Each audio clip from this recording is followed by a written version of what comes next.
کہتے ہیں کہ عورت کے ساتھ اگر محبت نہیں ہے، عورت کو یقین کرانا کہ محبت ہے، یہ جھوٹ نہیں ہے۔ عورت کے ساتھ کوئی جھوٹ نہیں ہوتا،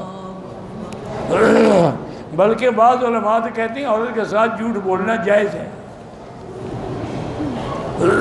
ایک کہتے ہیں عورت کے ساتھ، اور ایک دشمن کے ساتھ جہاد میں کہ لڑائی کر رہے ہیں، انہوں نے کہا اوپ دیکھو پیچھے کون آیا، ادھر دیکھو تلوار مار دی، حالانکہ جھوٹ ہے، پیچھے تو کوئی نہیں تھا، لیکن وہ جھوٹ بھی جائز ہے۔ اور ایک وہ جھوٹ جو دو بھائیوں کو صلح میں استعمال کیا جائے، دو بھائیوں کو جھگڑا ہے، وہ جائے گا یار تمہارا بھائی تو بڑی تعریفیں کرتا ہے تمہاری، پتہ نہیں تم کیوں ناراض ہو، اس کو کہے یار وہ تمہارے لیے روتا ہے اور تم ناراض ہو، تو یہ جھوٹ نہیں ہے، دروغ مصلحت آمیز، یہ جھوٹ نہیں ہوتا۔ اسی طرح کسی کو بیوی نے کہا کہ میرے لیے آپ جا رہے ہیں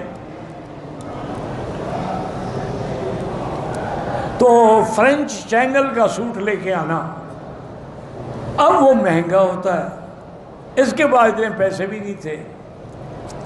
واپس جب گیا تو نے کہا کیا ہوا، نے کہا میں نے سارے مکہ ڈھونڈ نکالا، مجھے وہ سوٹ ملا ہی نہیں۔ جھوٹ بولا، ٹھیک ہے کوئی حل نہیں، تاکہ گھر آباد۔ من مكة حبيبي نور سطع المدينة